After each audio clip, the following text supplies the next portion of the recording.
Hey everyone, welcome back to another production meeting. We are back this week. Yay. Well, most of us are Yay. back. Oh, We all look at took that. a 2-week vacation. And then Ryan decided to stay on vacation and hasn't shown back up. Hold that thought. Yeah, he'll Called be it. doing sometime. See? Told you I guys. knew it. You hit play, Ryan's going to show up. Literally what we said. I heard that.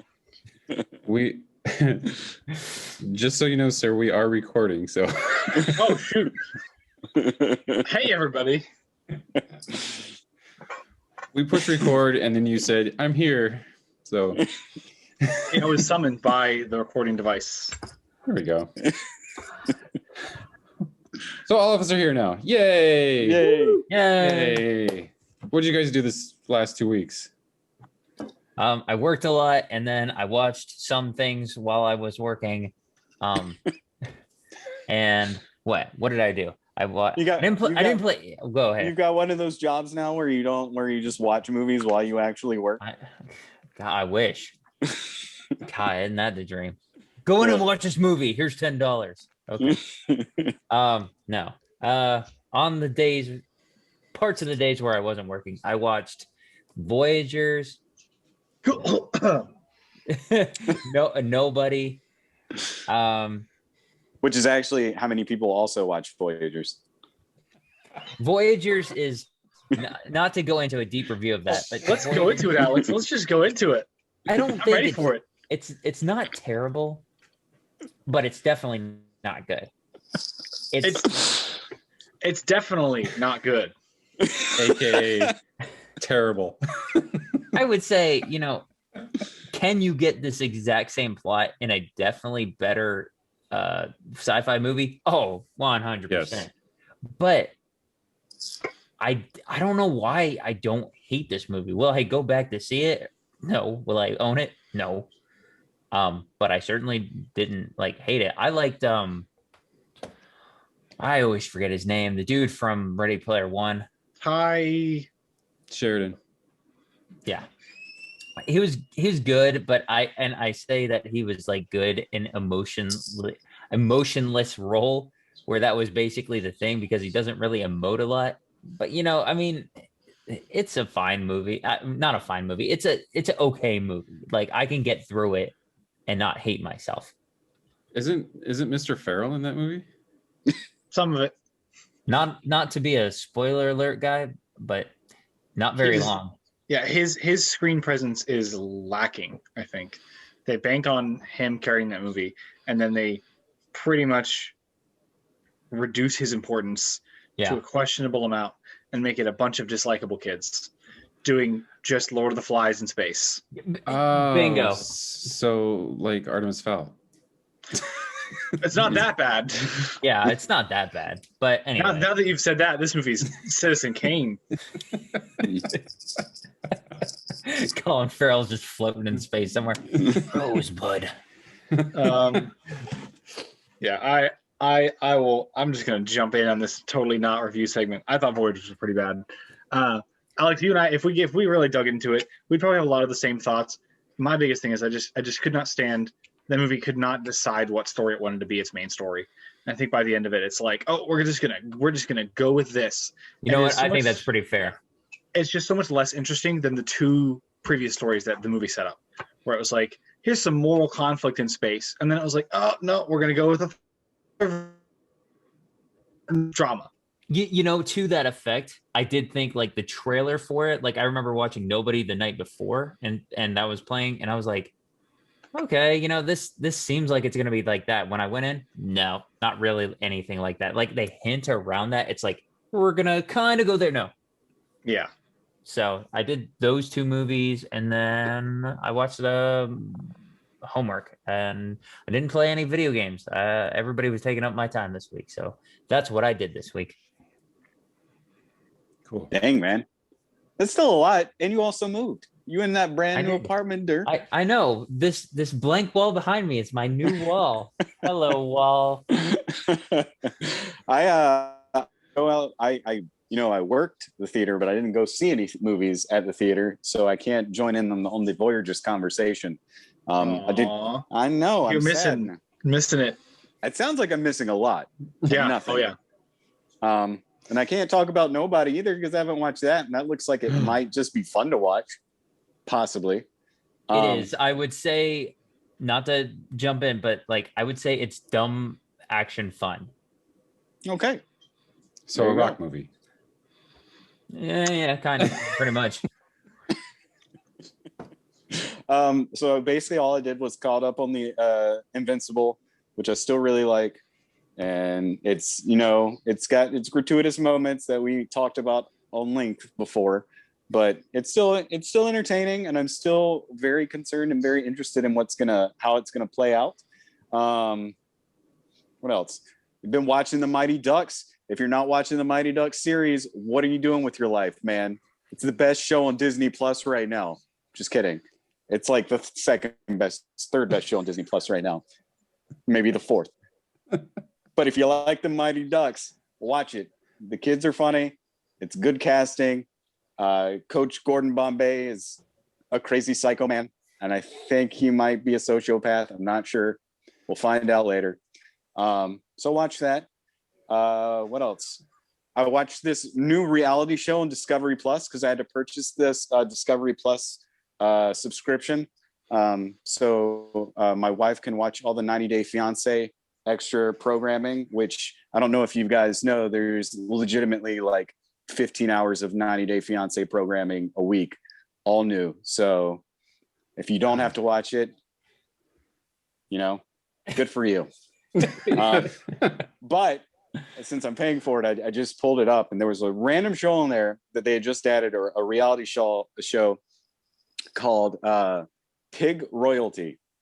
I'm not joking here. The show is about people that show pigs. That's apparently a thing. What? I could believe that. Yeah. So it's basically these two families, these feuding families in Texas, and they go to shows, every week or whatever, and like show pigs. And showing pigs doesn't seem very complicated. I mean, when they explain it, they're like, it's super, hard and it's complicated. I'm like, I don't know. It doesn't really seem that complicated. They basically just walk behind the pig and hit it with a stick and like a pin. And then a judge like tells them, if they've won or not. And that's basically it. So I don't know, but they've put so much drama in it. TLC has gotten so good with making everything so dramatic. It's the most entertaining thing. And I watched literally 5 episodes of a show about pig showers. So I had to confess that. I do recommend it if you like stupid programming, and I'm going to keep watching it so I can figure out, who's going to win the ultimate thing at the end, if that's even a thing. Matt, what? Why don't you just come out here to a state fair? The state fairs are open. Do they have pig showing? Probably. All right, man. What? I'm just thinking of the judging that goes on for pig shows. Like, I'm thinking of Ed Helms in The Office when he's talking about, like, I could be a movie critic. That movie is bad. I'm just guys sitting there going judging pig. That pig is bad. That pig is good. Well, like, speaking of judges, like the last episode they put out has like the most flamboyant judge I've ever seen in my life. It's like someone you never expect to see in Texas, but if you did expect to see, someone like this in Texas, that would be the person. I'm talking like makeup, I'm talking like permed like hair, like very sparkly like pink suit, and I'm like, what is going on here? What is going on? But he was the judge, and everyone was respecting his opinion, and he's like one of the best pig judges. So it is what it is. I also watched, I watched, and I don't know if I know Clint's going to talk about it because he texted us before, the Nevers, and I'm kind of, is it the Nevers or Nevers? The Nevers? The Nevers, yeah. Yeah. From our favorite person who shall not be named this episode, because I don't think we can talk about him currently. I'm going to let Clint do it so I can just tear his opinion apart, just playing. I'm not sure. And also, I just wanted to ask you guys, has anybody watched Them on Amazon? Okay. I've seen it advertised, but no. I haven't watched it yet. We turned it on last night because my coworkers suggested it. And he was like, yeah, it's pretty intense. And so I turned it on, and it was just a normal show. And then I like just pulled up reviews on my phone just to see like what the headlines were. And they were very, very negative. I mean, not like super negative, but it's more like, who is this show for? It's definitely not for me. It's too gratuitous. Like, this isn't the kind of horror we want. And I'm like, you know what? I'm not going to watch this. I don't really want to watch this right now. It's not something I want to get into. So I'm like, I wanted to see if anybody else has watched it yet, just to be like, because it seems like it's going to be pretty intense. And now I might be inflating it a little because I haven't seen it, obviously. But the headlines that I saw were not very pleasant. So I don't know. What I've seen of it, it looks like all the advertisement. It looks like Us. Like it looks Jordan Peele type. They use that font, but I don't think I'm not sure if there's any supernatural elements to it, or if the horror part of it is like strictly racial stuff. And there's like serious, like torturous type of things in there. That's going to be like pretty gratuitous. And like, I'm not entirely sure who does, but I'm just like, I don't know if that's kind of like the horror that I really need. Like, Lovecraft Country kind of did that in that first episode a little bit, but it wasn't like right in your face, and then they threw monsters at you, so it wasn't that bad. This looks like it's probably going to get pretty bad, or at least from what I read, is it does get really bad. So I have not watched it. If anyone has, go ahead and take that, and maybe I'll get the courage and throw it on just to see. It's probably not that bad, right? Maybe it'll be okay. Maybe. So yeah, that's what I've been doing aside from working now. Go support your theaters, everybody. Yes, please. Like Ryan. He's gonna see Voyagers a couple more times just to give them their business. We drove 3 hours to a dinner theater, not just to see Voyagers, but I was so excited to just sit down and eat in a theater again. And I was so disappointed in both the expectedly low quality of the food and the expectedly low quality of the film that we paid a lot to see. And there were 2 other people there with us on a Saturday night on its opening weekend. Okay, now I can see why his review was driven down, because I got to see it basically for free and I didn't eat anything. So I maybe was out $2. We had well, you would think the food would distract him from the horrible film. Well, it distracted me from the bad sound design for sure. It started great and then it just went nowhere. I'm not going to talk about Voyagers anymore. Until I talk about Voyagers more. What? We're talking about Voyagers again? Please no. Did you watch anything else this week, Ryan? No. Last 2 weeks? All right. Working a lot. Well, I did watch episode 3 of Invincible, and if I had the time, I would watch more. I do not have the time, so my commitment, my priorities are elsewhere for watching things. I would say, Ryan, whenever you do get the time, like I watched episode 4 today, and I think you would like that one a lot. It's definitely, I think, simmered down. Like I don't think it's as gratuitous as it once was. But... Just wait till you get to 5. Oh God!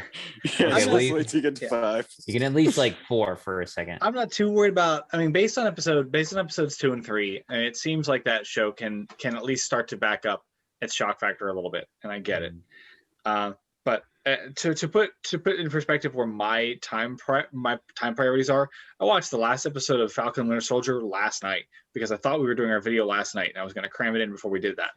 So I'll get to Invincible right before the season finale. Nice. All right. Well, while you guys were doing that, I actually watched the 2nd season of Big Little Lies.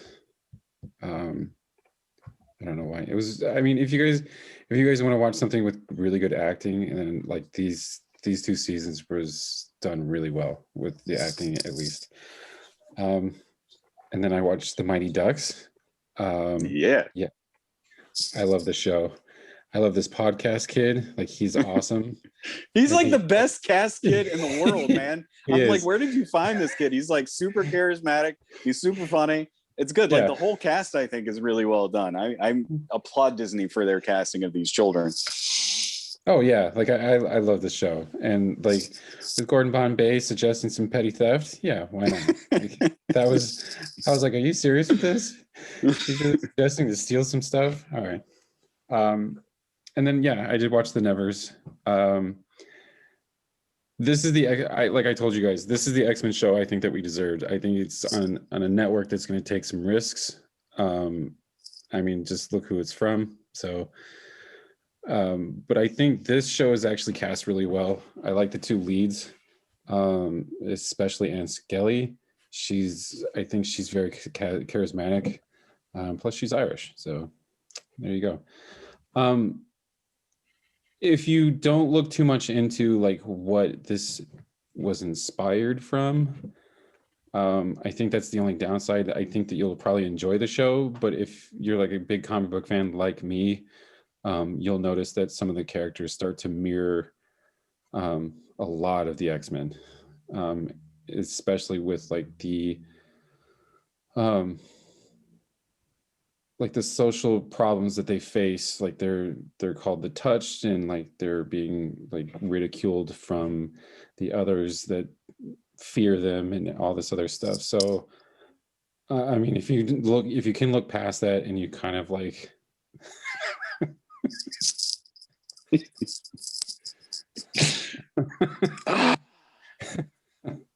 Wow. It's only one episode, man.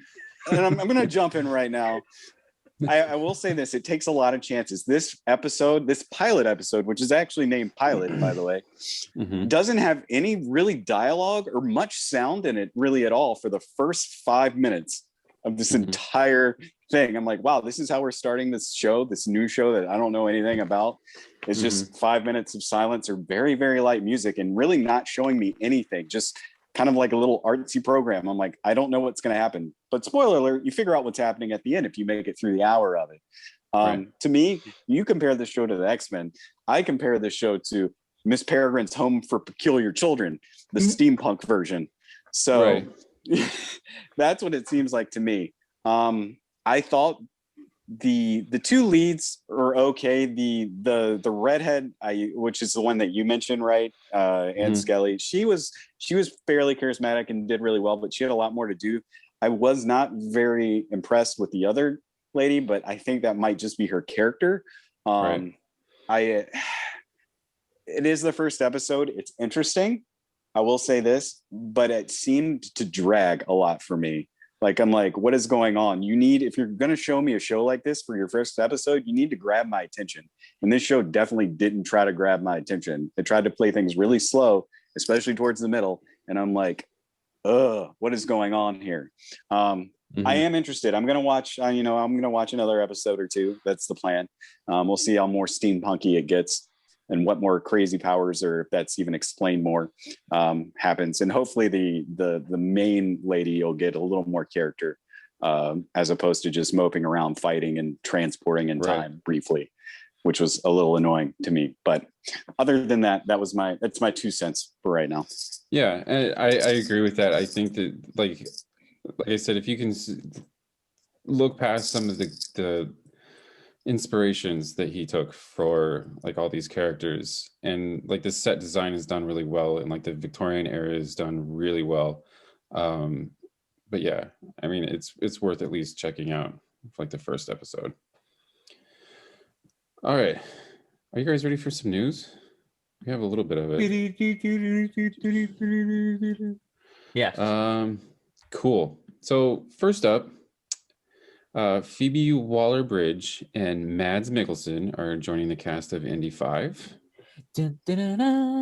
How dare they try to make this movie sound interesting? I should say How Indy dare 4. Yes. I think you freaking stole that joke right from under me. Best one, it has a fridge. Is this like one of those Jumanji things?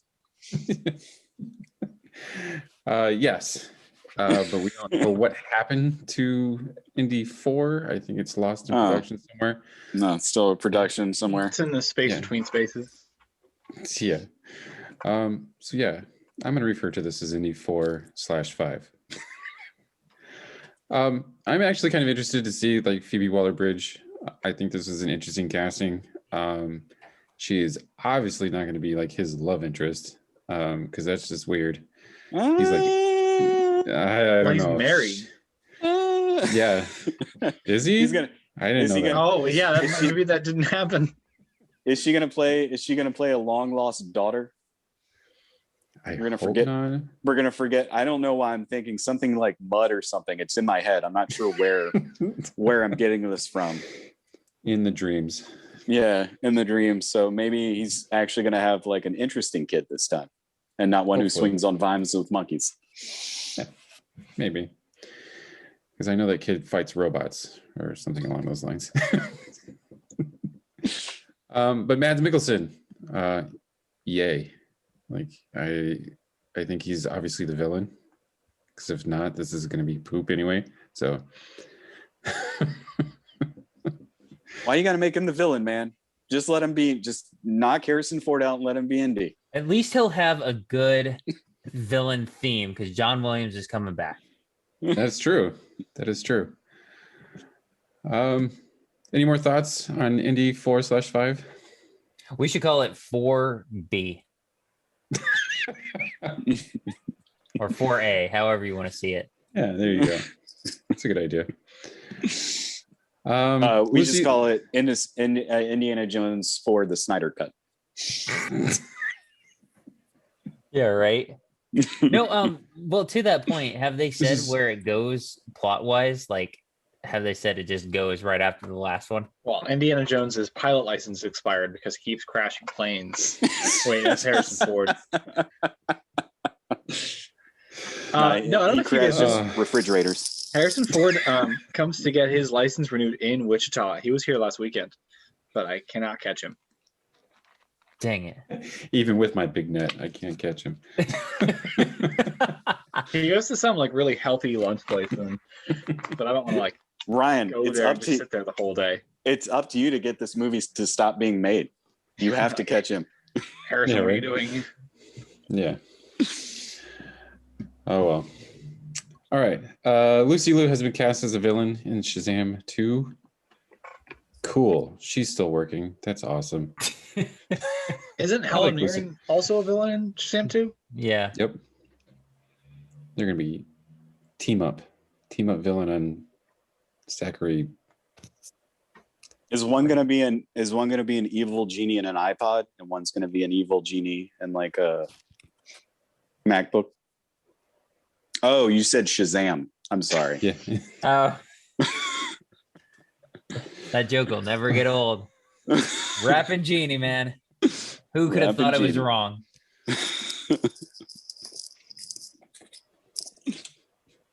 I have no thoughts on this. Yeah. I love you guys. This is why I do this. Exactly. All right. Stallone is not going to be in Creed 3 Why the heck not? because apparently Michael B. Jordan wants to make Creed his own franchise, and that he respects everything that Mr. Stallone has done for the Rocky franchise, but he wants this to be his own stuff. I feel like, is there any drama in the context of this? Like, is Michael B. Jordan like, if Stallone's in this movie, he's definitely going to tell me what to do the entire time. Yeah, I don't know. I think you're right. I think there's something to that because I mean, Stallone's screen time goes from like Oscar nomination for supporting actor to maybe 25 minutes of screen time in the second movie. Yeah. Yeah. But it's not fair. I don't even No, like Sylvester Stallone. I want him to be in it. He can just be like, Stallone's got to go on a trip, for about a week or two, and he's like, do good, and then have that 1 minute. They're not going to mention him, and that way, if it doesn't do well, they'll bring him back for the next one. Well, yeah, that's how they always do it. Yeah, I still haven't even seen the second one. oh, it's pretty good. It's not great. It's good. Have it on my Hulu. Just watch it. Oh, and it's on Hulu. Yeah, it's on Hulu, I think. Oh yeah. There you go. All right. Moving on. Paramount has delayed some movies. Yes. So, the two biggest ones are going to be Top Gun Maverick, which is going to be delayed from Independence Day weekend to November 19th. And Mission Impossible is going to be delayed about a year. So Mission Impossible 7 is actually going to Memorial Day weekend in May 27th, 2022. And that will put it up against John Wick 4, apparently. And Mission Impossible 8 has been delayed to November 4th of 2022. The other ones are kind of weird. The G.I. Joe spinoff Snake Eyes is actually moved up. Thank God. Yes, this is what I've been waiting for. G.I. Joe Origins Snake Eyes. I will only watch movies called Snake Eyes if they have Nicolas Cage in them. Amen. So apparently Snake Eyes is going to July 23rd, 2021. There was another one. Jackass apparently is delayed. Right back at you.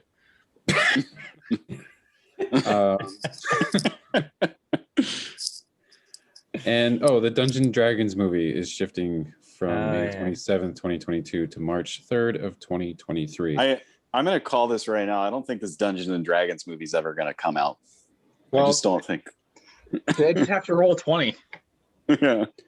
Like an episode of South Park, man. You just keep chasing the dragon. You never catch him.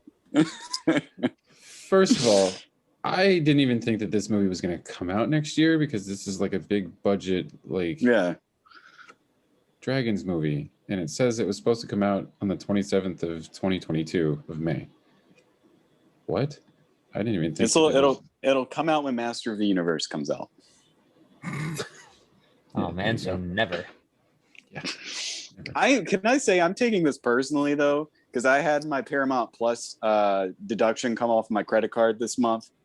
I gave them already prepaid for a year, man. I gave up these phones. They can put them out. They got my money. Put them out. I paid for your service for a year, and all I've got right now is SpongeBob movie and the whole series of Salute Your Shorts and Hey Dude, and that's all I got. Salute Your Shorts. And the MTV stuff. Clint gets it. These two kids over here don't get the Salute Your Shorts or the Hey Dude reference. Yeah. I know of it, but I don't know. It's old school Nickelodeon. Yeah. Old. Yeah, pre-Drake and Josh, whatever. There's no such thing as pre-Drake and Josh. Only Drake and Josh. Yeah. It's all just noise. It's all just noise. All right, moving on. So Justin Timberlake is starring in a Confessions of a Dangerous Mind series remake. The only reason why I put this in is I thought that Matt would probably get a little interested in this because of Sam Rockwell. And the movie was directed by George Clooney, I think, right? The movie was really good. Mm-hmm. Yeah. So I think this is an interesting casting choice. I thought that maybe getting Rockwell back would have been I think it's better choice. I think it's an interesting direction choice. And by interesting, I mean weird. Apparently he can act. Who knew? Who? Justin Timberlake. George Clooney. No, I'm Sam not Rockwell. jokingly agreeing with Ryan. I'm good. I mean, what has Justin Timberlake done? He's played the MySpace guy, or not? Did he play the MySpace guy? Napster. Social No, Network? he was, Napster. Yeah. Okay. Justin Timberlake? Yeah. Yeah. He was in he- Social Network. He was in Social Network. And then he was in time that, with the clock, the life clocks thing with Amanda Seyfried. he was in that Mila Kunis movie, and then he was in this poker themed movie with Ben Affleck called Runner. That was okay. You sound like a very astute Justin Timberlake fan, Alec. No, I just remember that came up on my feed not too long ago on Facebook. I was just like, why is this coming up? Are you? Oh, so you're saying Facebook was listening to you and knew that you wanted to see all the Justin Timberlake news? Yeah, it was stalking me. Justin Timberlake movies on Google, and then, oh man, would you like to watch Runner? I think you're making up movies. I know that he was in Palmer, which is on Apple Plus. Never heard of that. which was, I guess, good. I think it has to do with some gay kid or something. Oh, I thought it was about Arnold. Or his nephew. Oh, no. It's not the golfer. Anyway, what do you guys think about Confessions of a Dangerous Mind? I don't know anything about it, And- so I have no opinion here. Okay. I mean, I don't think I make light. I think Justin Timberlake is a talented individual. I'm interested to see his dynamic or dramatic chops, if you will. Mhm. So I think that would mean sink or swim. We'll see what he does. What are you talking about, man? We already got that in Trolls. I got to put a face to the voice, man. Face to the voice. Jesus. Ryan, Man, any thoughts? have we had a good a show series adaptation of a movie that's better than the movie? Because I cannot think of one. I haven't watched it, but Hannibal? What about Fargo? Disagree with both of you guys. Just blaspheme 2 Best Picture nominees. One of them won. Yeah, but one of them has Mads Mikkelsen in it, so That's true. The other one has Anthony Hopkins in it. Hannibal's pretty great. But I mean, I would argue that Hannibal's just a continuation of the books because it doesn't even run up to. It barely runs up to Red Dragon. And What about Fargo's so different. It's not even the same story. What about Bates Motel? Prequel. yeah, that's a prequel. Dang. So yeah, I'm just thinking of like your Takens and your Limitlesses, and I don't even know what else. I can't think of. Those aren't real shows. I'm sure there was a Varsity Blues TV show back in the day that was better than the movie. Yeah, I think there was actually. Wouldn't surprise me. Or you know that. Oh, and I Friday don't know Night that. Lights. Friday Night Lights. Speaking of football, I keep I forgetting won't those give aren't it- the same show. yeah. Done. It can be done. It can be done. Let's just put it that. All right, moving on. Sony and Netflix have partnered up for a first look streaming deal. So all of Sony's movies are going to go to Netflix first before anywhere else, which means that the Spider-Man movies, Morbius, Venom, and I want to say like the Bond movies. Isn't Bond like distributed by Sony / Columbia or I whatever? thought they were Universal. I think they're MGM? Sony. Wait. I think MGM owned them at one point, but I think Oh, yeah, you're they, right, they sold you're them. right. Yeah, they sold them. You're Or they were right, I selling remember them. That. Mm-hmm. Hmm. Gosh, I forgot. So, yay or nay? I don't plan to rewatch Sony's superhero movies. I'm I'm neither. trying not to. I'm not crazy about it, nor do I hate it. I just want to know how Disney factors into this, man. Like, I'm sure they got first crack at it. Mhm. with the Marvel stuff. Yeah, Yeah. I would have hoped that Disney would have had some sort of first crack at like their streaming, at least for the Spider-Man ones. You're telling me though Sony's not going to exclusively put these on Crackle though? Yeah, right. Come on, man, Crackle. Let's make it happen. The home of Joe Dirt 2 and the rest of the Sony Marvel movies. And Spider-Man. And Spider- Wow. I can't believe you pulled out the Joe Dirt 2. That's the only reason I remember. I was like, that's the reason I think I initially downloaded Crackles because they're going to release Joe Dirt. And I hate Joe Dirt. Joe Dirt is the worst movie of all time. Literally the worst movie of all time until Joe Dirt 2 came out. Then Joe Dirt 2 is the worst movie of all time just by default because it's a legit worse movie than Joe Dirt 1. Somehow they had made it happen. I don't know. But they've released it exclusively on Crackle, which is literally legitimately, I think, the only reason I have Crackle downloaded. So I can pull up Crackle right now. We can see what's on there, I think. I know the Snatch TV series is on there. Wait, is Crackle still? I don't even see it anymore. Hold on. Oh, there it is. It's gone extinct. Joe Dirt 3. Well, while you're doing that, so the Batman The Long Halloween Part 1 trailer came out. I thought it looked good. I don't know if you guys watched this trailer or not. Mm-mm. The last couple of these bits of news are all trailers, so you guys at least should have watched one of these, right?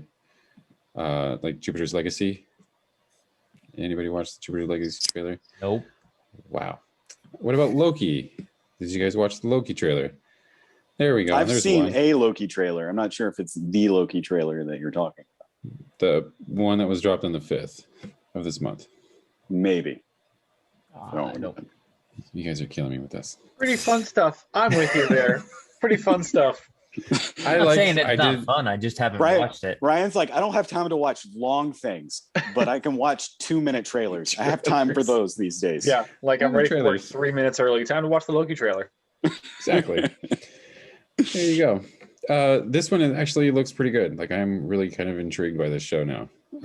Not that I wasn't before, but like this kind of like pushes it over the top, and it shows a lot of more of Owen Wilson and like their dynamic together, him and Tom Hiddleston. So I think that's why I'm more intrigued now, because it's like this like little buddy cop type movie, more so than like Falcon Winter Soldier. Yeah, I'm totally with you, and I don't think it's trying to be anything too negative. But the last two shows, I feel like they're missing something, and I'll get into it a little bit more. But WandaVision definitely did. Its wrap up was left me wanting more, and I think the higher expectations from these shows don't exist in Loki. I'm just there to have like a really good time, and that's what it looks like it is, because you've already got the idea that it's just potentially none of it matters, but it's all going to be great anyway. And I like that approach to it for sure. Right. So it looks like a lot of fun. It does. And that's the news. You guys ain't got anything else before I move on?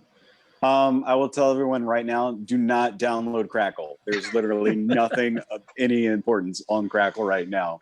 I can't believe how much garbage is on here, but there's literally nothing. I'm sure there's something good hidden in here, like a diamond in the rough, if you will, but it's pretty bad. Man, I didn't know there was a thing called a D sponsorship. Yeah. Is the Snatch series still on there? I'll have to. They do have a lot of content, but their UI on here is pretty bad. So I'm gonna have to type it in. Let's see. We'll check back with Matt Joe later. Dirt Saga, the series. Yeah, the Snatch Saga is still, or the Snatch series is still on here. So there's that. I guess that. And Ron Lord Weasley. of War. There you go. Good movie. Yeah, it's a good Nick Cage movie. And our favorite Chris Rock movie, Head of State. Yeah. Yeah. Okay. Yeah, that's all I got. You just made that up. We're just into making stuff up today. All right. Well, then you guys know what time it is. MCU's Files time. So let's open up these files. So we're going to cover the last two episodes, 3 and 4. I'm going to kind of try and remember what 3 was about. 3 is the one where they go to Manipur, right? They release, or Yeah. Bucky releases Zemo, and they take him to Zemo takes Sam and Bucky to Manipur to find the super soldier serum. And if anybody asks, I hate that they keep pronouncing the whole thing. It drives me nuts. Just say the serum. We know what it is now, okay? But there's probably going to be like some other serum later, like the invisibility serum, the infinite money serum, that I can try and climb trees good serum, the spaghetti sauce serum. There's probably going to be other The super serums. intelligent serum. Yeah. Iron Melissa Man McCarthy serum. serum. Yeah. That's the no, I'm not funny serum. Anyway, so Zemo takes him to Manipur to find the super soldier serum, or at least who made it, and they run into Sharon Carter, who's on the run apparently, and they bust up some stuff. So let's start with this episode, and then we'll work with our way to the 4th one. Go ahead, Ryan. Do your thing. This episode was the worst. Oh, I will I genuinely enjoyed the next one. But I was waiting. I was actually really hoping we would get through both of these, obviously, instead of talking about this one and then the next one, because I was worried that the things that didn't make sense in this one would make sense in the next one, and I would look like an idiot. They don't make sense. Why the heck is Zemo in such a low stakes, easy to escape prison, and they just Ocean's 11 him out of it? And It's funny, Ryan. It's funny, Ryan. It's funny, but then they're both totally okay with it. So at one point, none of the three characteristics really make any sense to me. Everyone seems way too on board for it. And then let's just kind of yada yada over to some plot so we can meet a person and do a thing. But I guess nobody knows in the news that Winter Soldier didn't kill King T'Chaka, because they're all like, oh, I'll lend you the Winter Soldier. And he's like, yeah, I'm bad. And I'm like, news exists. He didn't do it. He's an Avenger. So I guess no one follows that. And then I guess Captain America is totally cool leaving Sharon Convenience nowhere for 5 years, which doesn't seem characteristic of him. And then the episode just kind of ends with Zemo getting away with some very questionable things. And again, Falcon and Bucky are just like, all right. Cool. Dude. Yeah, I'm gonna jump on the back of Ryan's review, because I am not gonna be near as elegant with this one, because I am not that far. Like, what was your rating for it? 5? Oh, I mean, I was 6. I should give it a 5. It's not like I didn't. You know what? Yeah, I'm gonna give it a 5. But the next one's considerably higher. This one was just, I may give it a 6 for that Zemo dance. That scene is so out of place. But no, 5. I think I might be talking my way back down to a 5 as well. I'm gonna start at a 6. Yeah, this episode was pretty boring in my opinion. Like, there was too much. Like, I can't even tell you what it was about for the first good half of it, because in my opinion, I thought it was so convoluted. Like, there was I thought there was way too much. Now, maybe I was not in the best frame of mind watching this, but I thought there was too much to remember as far as story goes. Like, okay, this happened to get to here, to get to here, to get to here, to get to here, to get, and it, like, none of it even matters towards the end. Like, they're just kind of, as Ryan said, it just kind of, you know, tiptoeing their way to like a plot somewhere. So I agree. I was not crazy about this episode. The second half of it was better when you finally were getting kind of somewhere.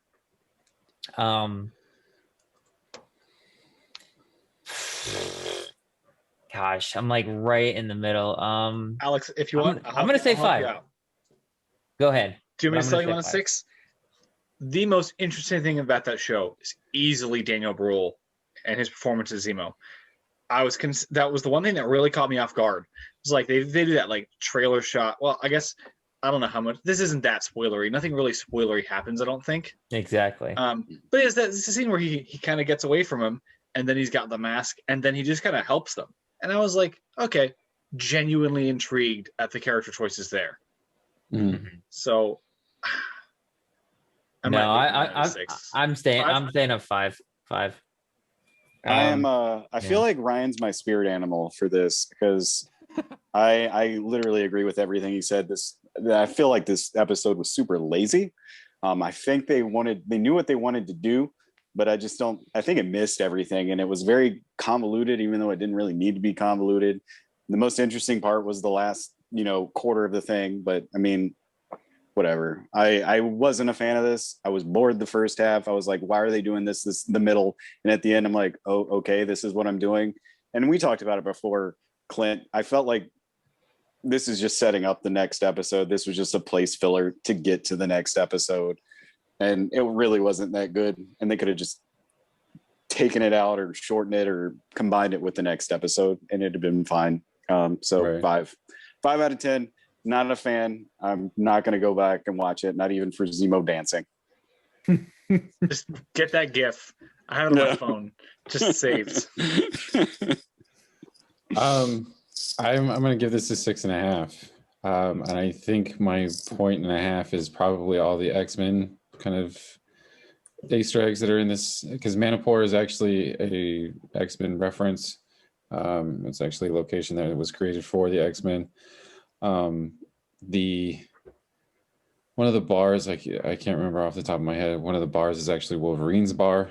Like he opens up his own bar in Manipur during way before he becomes an X-Men. So that's my point and a half. Is there's like, as you can tell, like I'm a huge X-Men fan. So there's like some drops and hints of like the X-Men in this episode. Is it a yada yada episode? Oh yeah, definitely. This is definitely like this is our episode to get from point A to point B. I'm kind of intrigued, like you mentioned, Ryan, like some of the character choices that they made in this episode, or like character reveals, like Sharon's kind of still being on the run. I kind of thought that would, because of the blip or whatever, that would kind of been erased, no pun intended.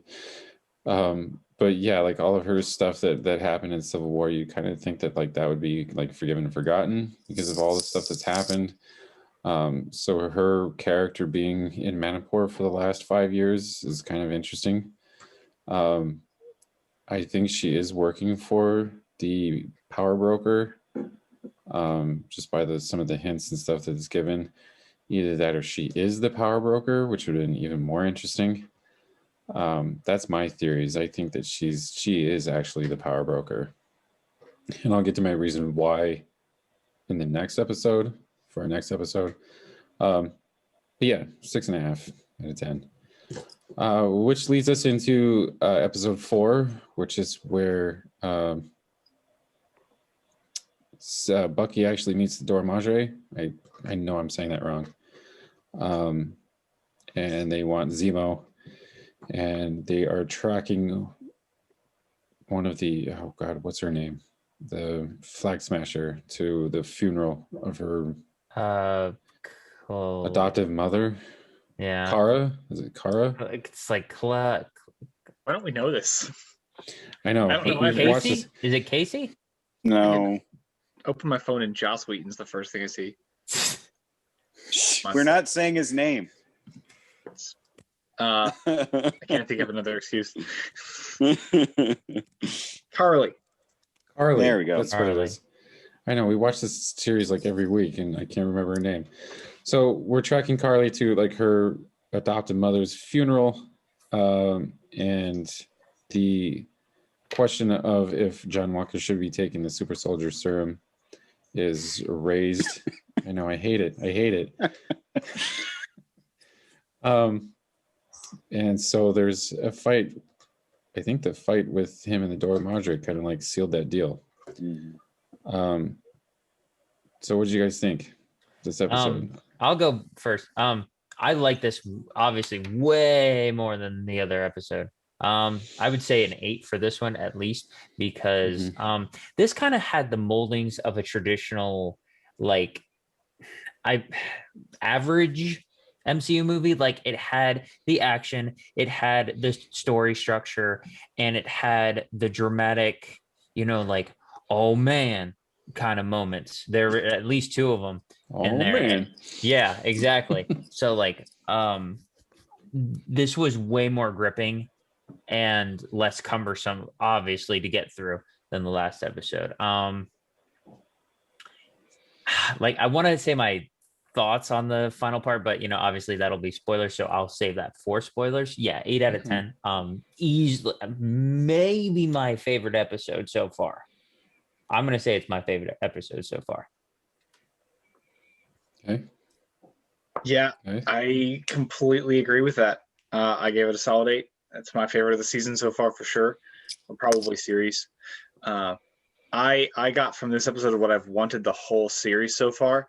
It's just a lot of moral grace.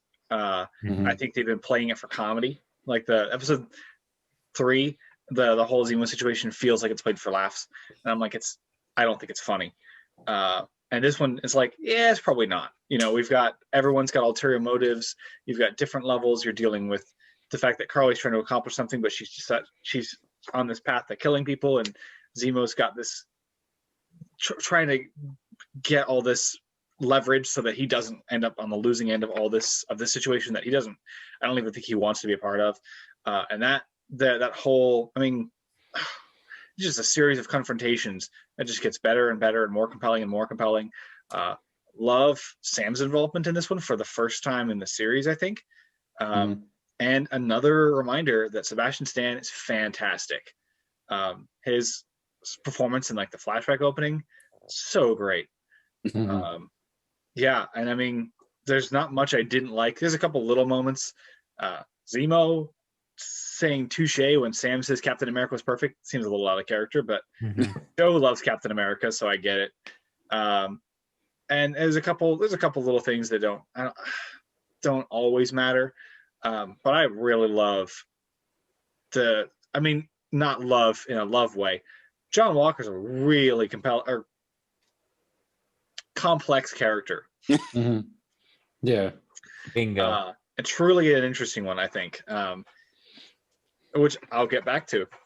Yeah. Yeah. I concur with everything that people have said. You two guys. I loved, it's not my favorite episode.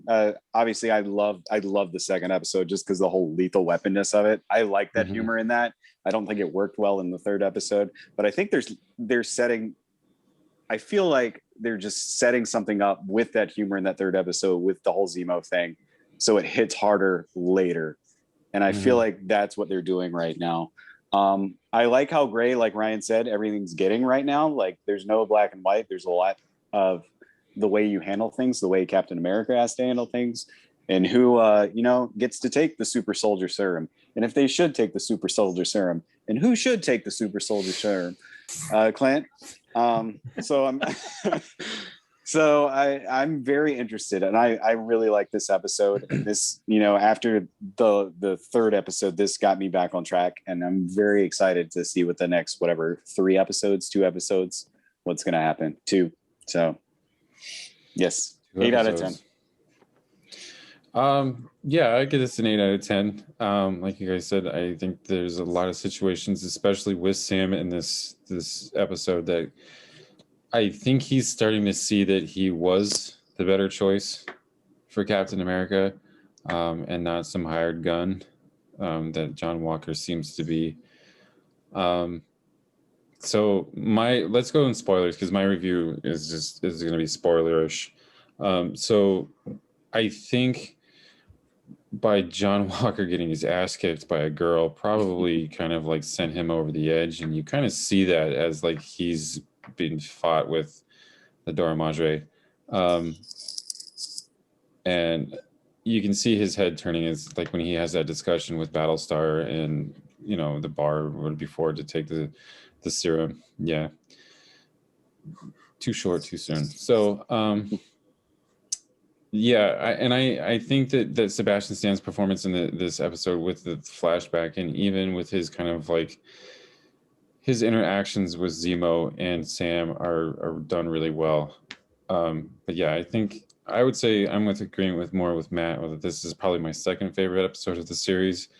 I do love that second series when the two of them get together. I thought it was just done really well. Their chemistry is amazing.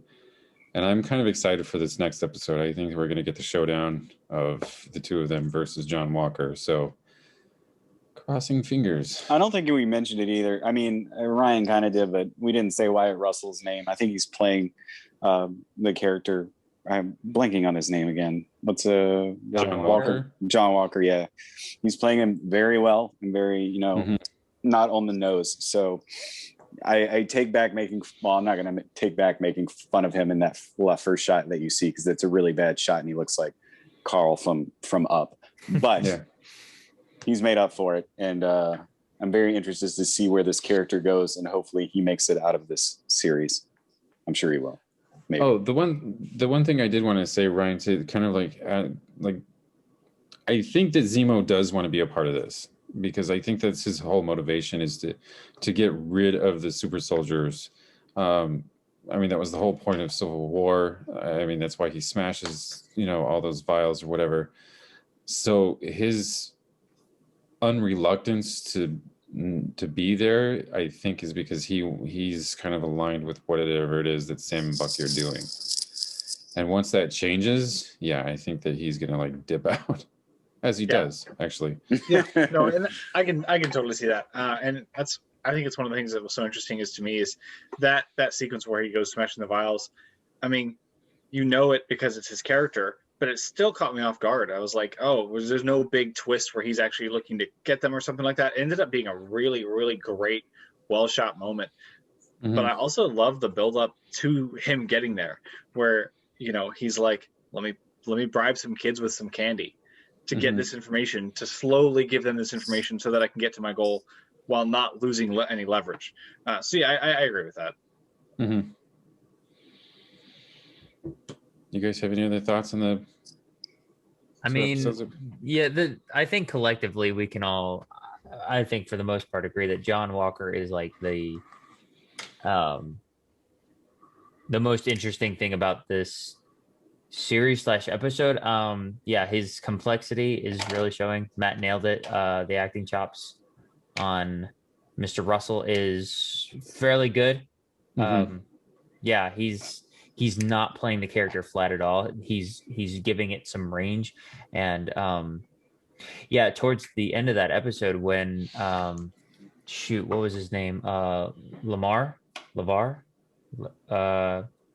His buddy, his Sam. Battlestar. Yeah. So when he unfortunately you see him obviously getting emotional, and the next moment's both silly for a slight second, but also like that was the intense moment I was mentioning to you guys in text.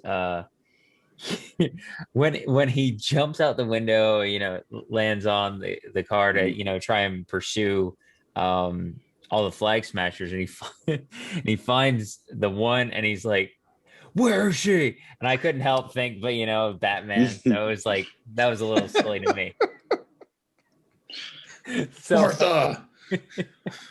What? So I chuckled a little for like a split second for that, but then the fact that he's just so emotionally like he's just enraged, and he's just like just pounding that guy with the shield, and so you get the sense that he's like not a bad guy, but like the anti-hero. Like you feel for him, but you also like are like not rooting for him at the same time.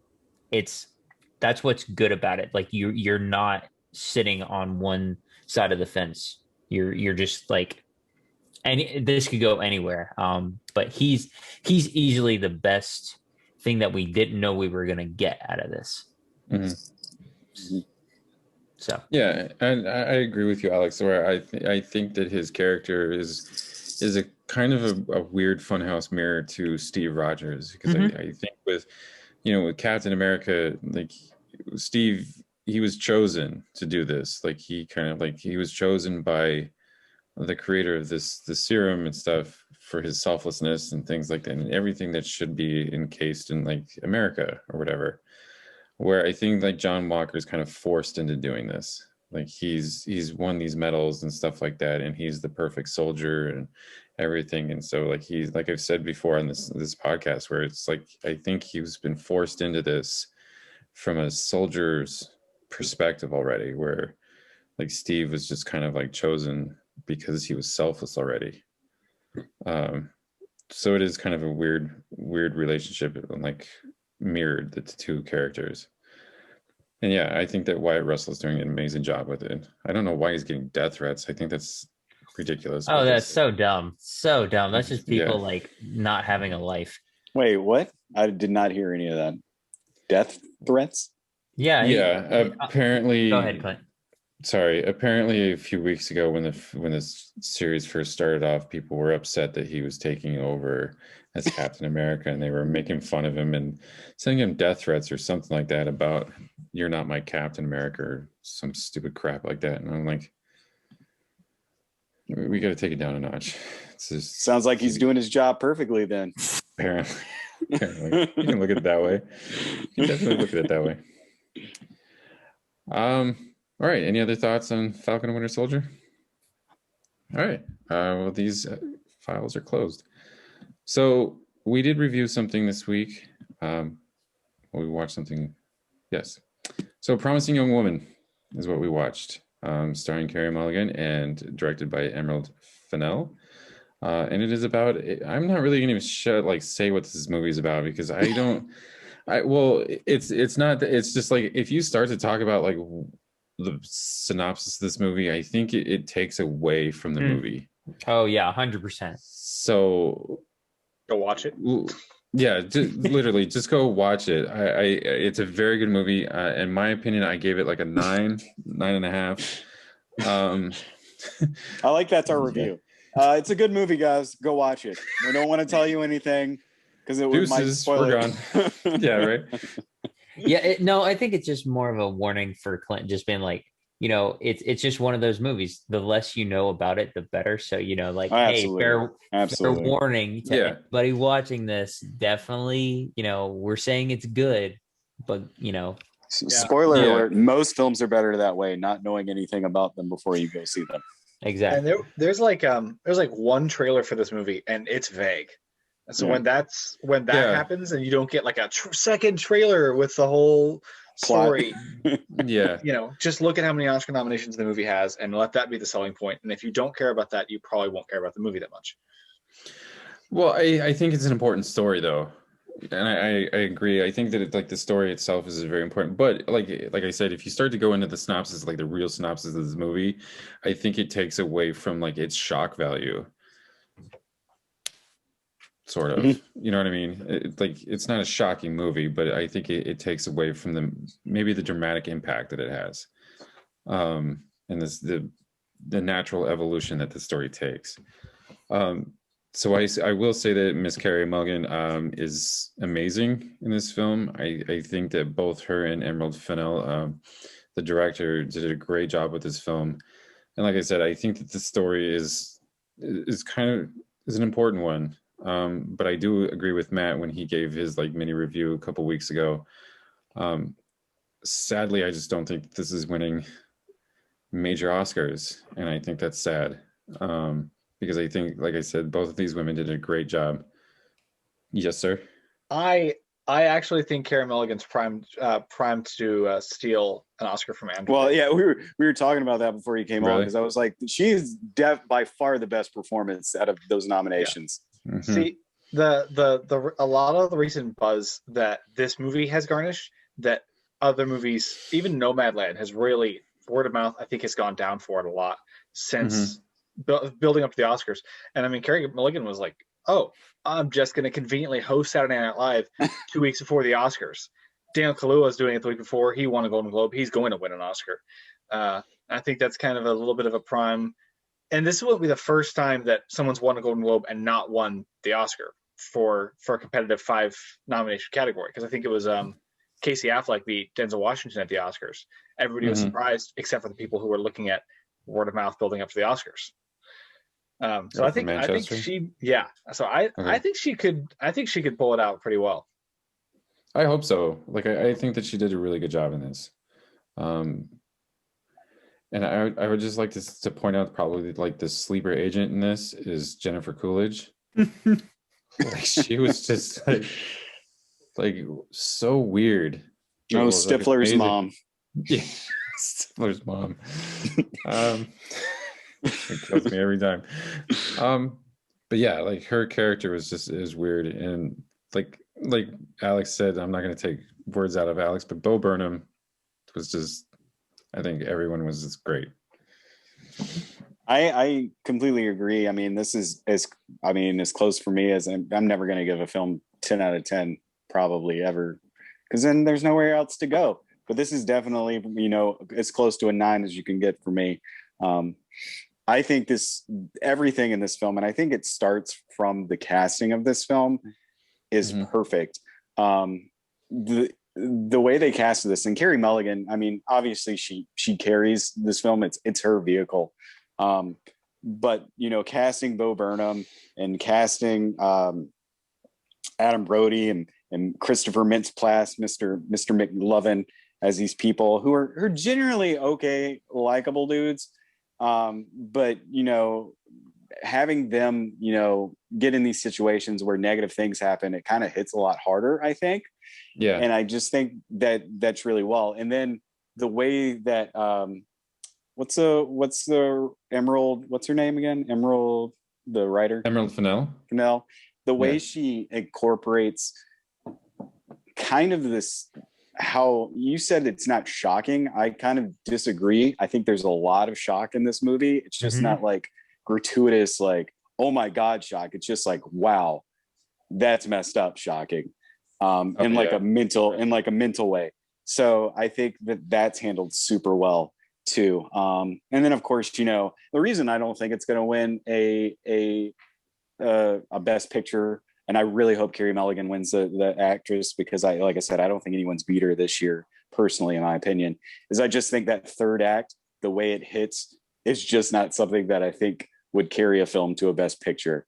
And that's not saying it hits poorly. I'm just saying the way it hits, I just don't think it would carry a film to Best Picture. Right. If that makes any sense without spoiling anything. So, but yes, I enjoy this. Almost 9 out of 10. I'm going to go next because I feel like my review is verbatim like that. Like I agree almost 100% with Matt on this. I think this is a case of the cast is very well done. Cast selection is very good. But in that same vein, it's almost like this movie, it's like it makes what is the phrase? Like every penny count that is being put into it. It's like doing less or doing more with less. Like I feel like they had a lot of substance here and they took it and just ran with it. And it was really good. You don't have to have a lot of special effects or, you know, a story arc that goes every which way. This was a very gripping story, like very engaging. Like, I mean, if you want an hour and a half to an hour and 45 minutes really to kill, I mean, watch this movie, because I mean that went by so quick because I'm just so focused. Emerald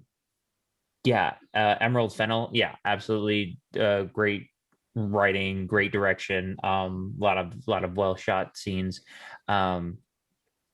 It's and just like Matt said, there are not gruesome, you know, explicit like wow moments, but there are those wow moments that make you go, what the heck? Like, for sure. And I think that's the best thing about this movie, is it does a phenomenal job of like misguiding you, like thinking it's going to go this way. Well, you do know that something's going to happen because that's just how movies work. They're going to have that one little dramatic twist somewhere. But this does a good job of, in my opinion, misguiding you in what that twist is. Because I had an inkling of what it could have been. I was kind of near it, but not really. And I was just like, to Matt's point, I was sitting there going,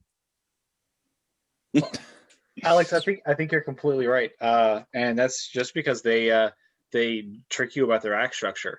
They give you what you think. I won't even say what they gave you. What you think is a very specific point in a typical act structure, and transition to the third act, and you're not even in the third act yet.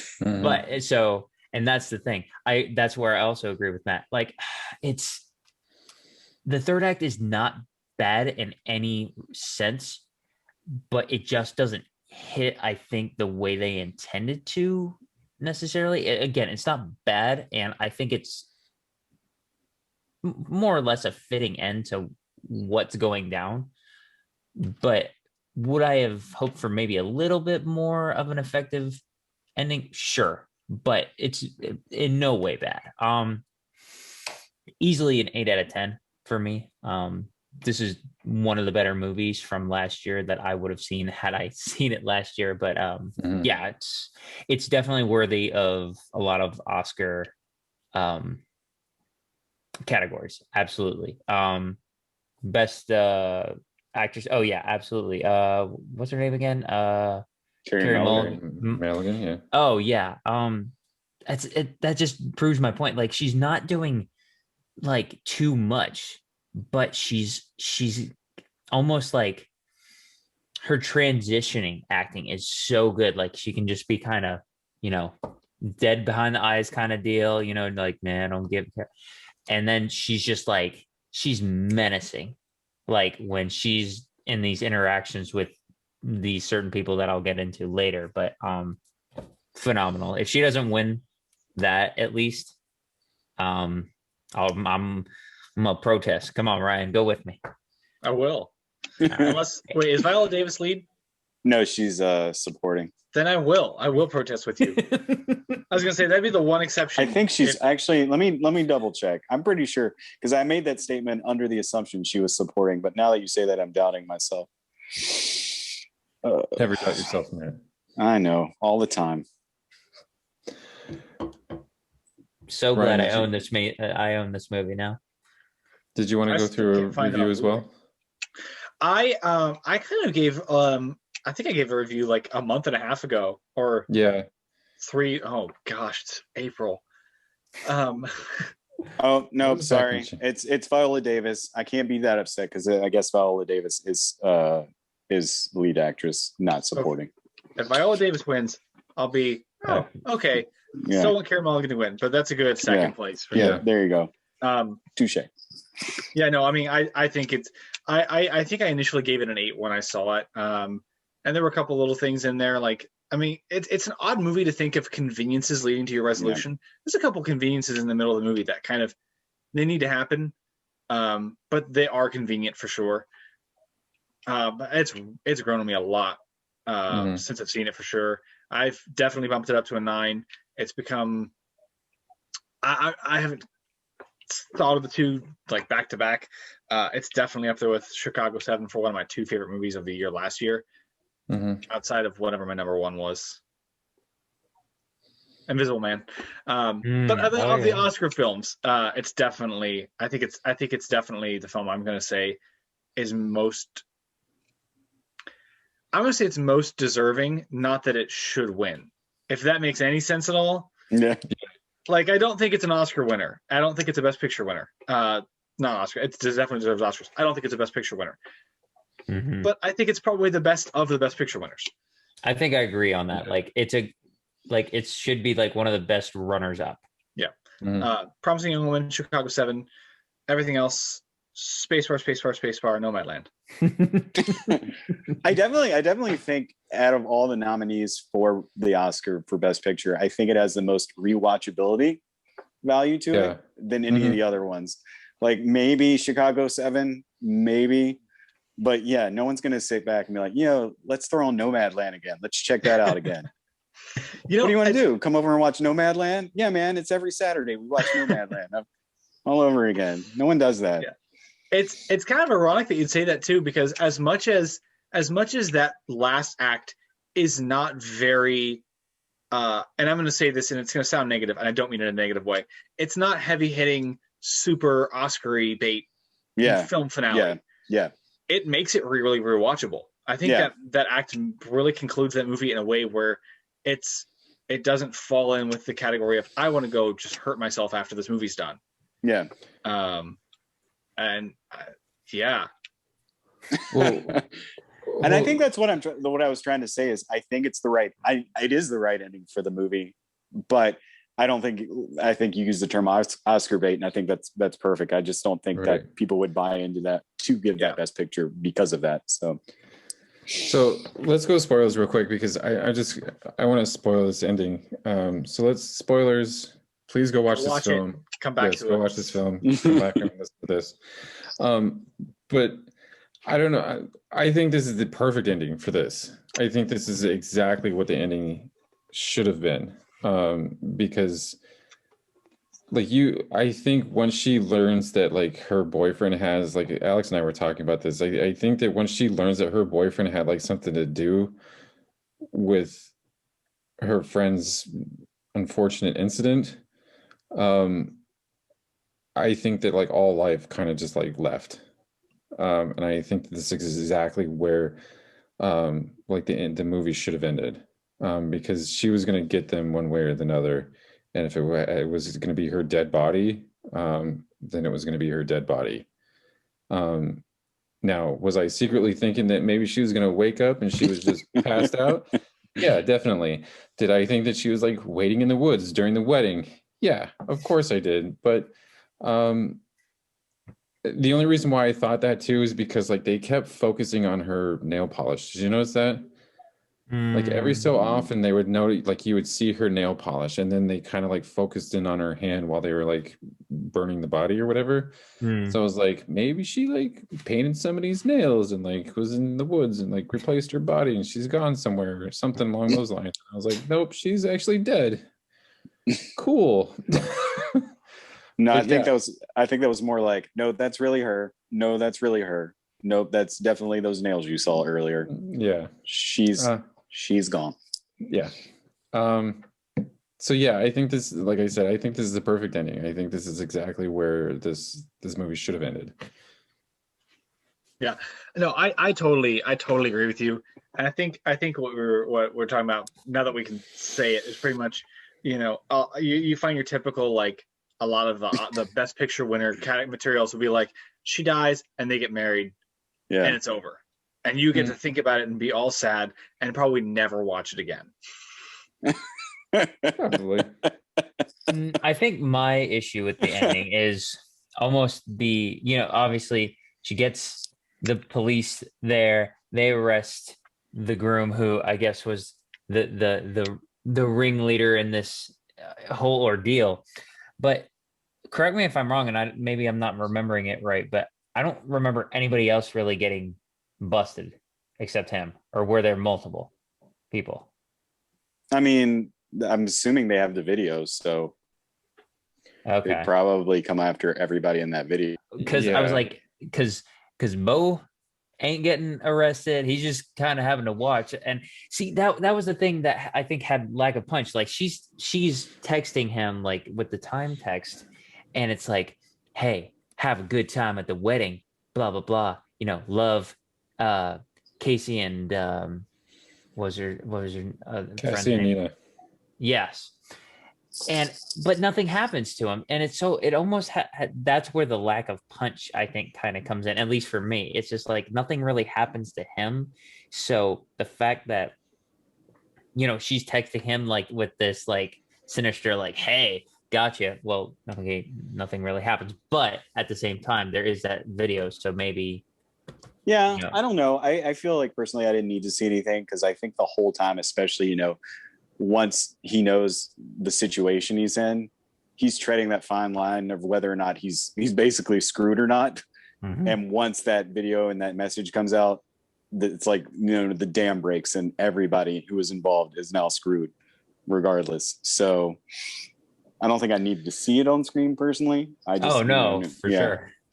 Yeah, I think I agree with you, Matt, where it's just like his prison is going to be now that video has been sent to that lawyer, Alfred Molina, which I was like, he opened that door and I was like, yeah. Can we say something that I think that scene is one of the best scenes in this film Which one? That puts everything into perspective, that shows her character who it is and shows how this thing could affect other people too. And I think that was really, I really enjoyed that scene put in that movie. Mm-hmm. So which one are we talking about? The lawyer, Alfred Molina. Yeah. Oh yeah. That was a good scene. I like that, but I also like the one where she was talking with what's her name? Like not Dean Walker. Connie Britton or whatever. Yeah. Yeah, that one lady that she's like, yeah. I don't know who's also a lawyer. Where's your daughter? No, yeah. Yeah. I thought that scene was pretty good too, but you can't go wrong with the other one too. I agree. Well, yeah, like he just opened that door and I was like, Alfred Molina? Okay. That was All right, we're going with this. Daka, something here. Alfred Molina's one-scene appearances in movies are better than his performances in entire movies. See Boogie Nights for more examples. This is true. Nothing against Alfred Molina. Oh yeah, He's just like he makes such a good impact. He's a little sprinkle of Right. salt in a film. You just want a little bit on there, just a little bit of Little Molina. A pinch of Molina.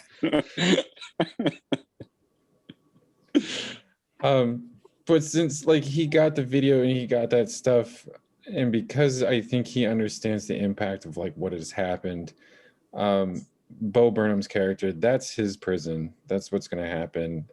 So that's what you kind of assume that that's what's going to happen. It's like his whole career and his whole likability is going to go downhill. Now the actual murder, yeah, like that guy should have been arrested.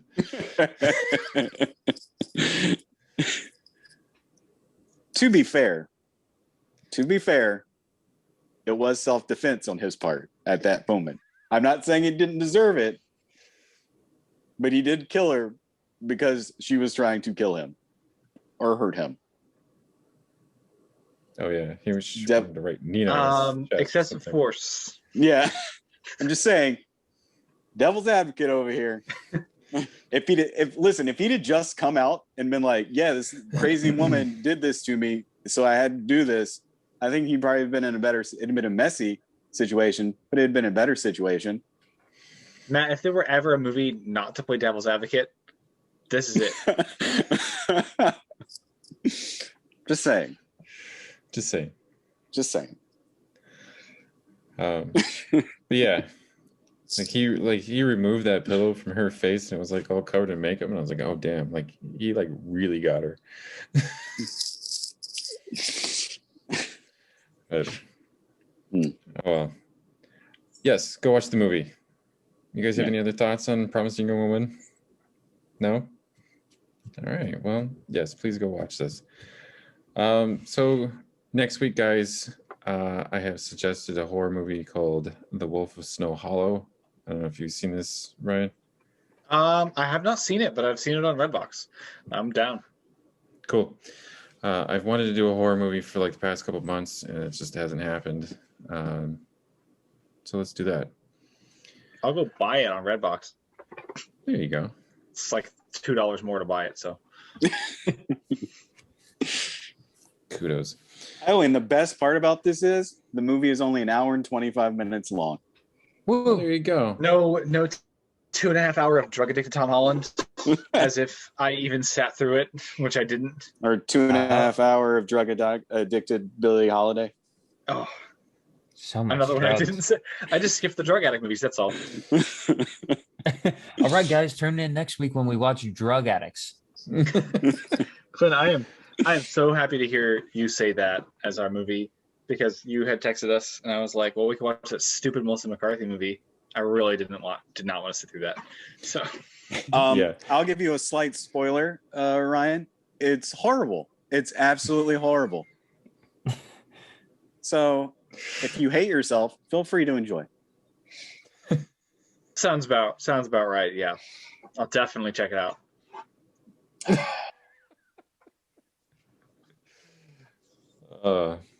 So if Yeah, we're no. recommending Promising Young Woman, we are not recommending Thunder Force. So I said it, avoid it, don't watch Thunder Force. I don't know why I want to call it Thunderclaps. I didn't even know the title. I'm almost tempted to tell people to watch Super Intelligence instead, to be perfectly honest. Ew. Is it shorter? Yeah, I think Thunder Force is shorter. I'm not sure though. Oh, so just watch the shorter one and suffer less. How do you feel Or- about James Corden? Yeah. Or not watch it at all and not suffer through anything. Yeah, just go watch Promising Young Woman, or even Nomadland. Go watch Nomadland. A second time. Go watch Yep. Nomadland a second time with Oh. director commentary. Oh God. Oh boy. What on earth would a director commentary for a doc? I mean, I'm sure they exist for documentaries, but wouldn't that just be talking over people in the movie talking, Yeah. and then just landscape shots to give you a break? Oh yeah, this is a beautiful shot. We waited till sunset to do this. We actually applied a filter to this one because we didn't have time to wait till sunset. Look at this tracking shot. This is nude. Nice. This is this guy's real story. Fun fact, Frances McDormand was actually riffing this entire time. We didn't give her a script at all.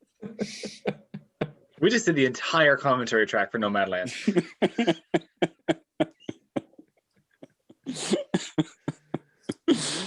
I'd like our to see my paycheck now. residual effect. Yeah, I want to see a paycheck now. Cha-ching! Where's our Oscar? It's in the mail. Oh, All right. Well, you guys have anything else? All right. The Wolf of Snow Hall is next week. It's I did my send off way too early. I was like, I know. I'm why? sorry. Shows up late, leaves early. That's why your Oscar's in the mail. Thank you everyone for watching and listening. Please give us a like, subscribe to our channel, and please leave us a comment. We like hearing from everybody. So yeah, this production meeting is adjourned. See you guys next week.